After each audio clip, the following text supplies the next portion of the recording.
দেখো আমি সৌরভ গাঙ্গুলির কাছে চলে এসেছি। কি হয়েছে কেন? আরে তারপরে খেলবো, এদিকে না তো।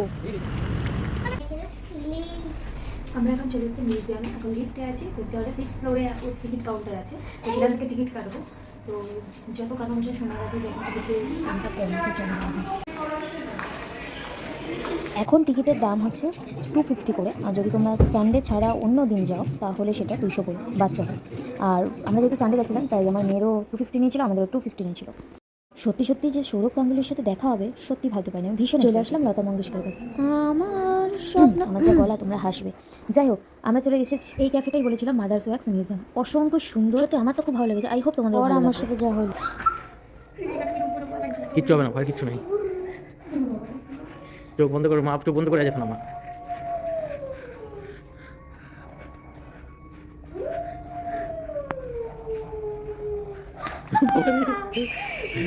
তোমার ভয় পেয়ে গেছে।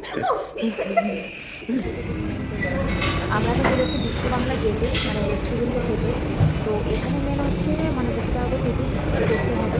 আর আদার্স মানে হ্যাঁ, এক একদিনের 100 টাকা করে। আর না নয়, আরও তাও আবার টাইমিং আছে 5টা থেকে 6টা। যেহেতু 5টা থেকে 6টার পরে এসেছি তাই আমাদের মানে টিকিট কাটার মানে কোনো অপশান নেই, দেখে নেই। ওর পাশে আমার পাশে 1000 টাকার মতো বিল করতে হবে, তবে হচ্ছে। বাট আমার কোনো অ্যাট্রাকশন লাগবে না। তোমার কেমন লাগে? ভালো লেগেছে কি? মোটামুটি আমার তো একদম ভালো লাগে। মানে অনেকে এত কিছু বলে দেখার মতো, এত কিছু ভিউ, এত সুন্দর পুরো দেখা যায়, এত আমার তবে এই থেকে আমার বেশি ভালো লেগেছে মাদার্স ওয়াক্স মিউজিয়ামের যেটা আছে না, ভিউটা সেটা তোমরা দেখতে পারবে। ওটা বেশি ভালো লেগেছে। সেটা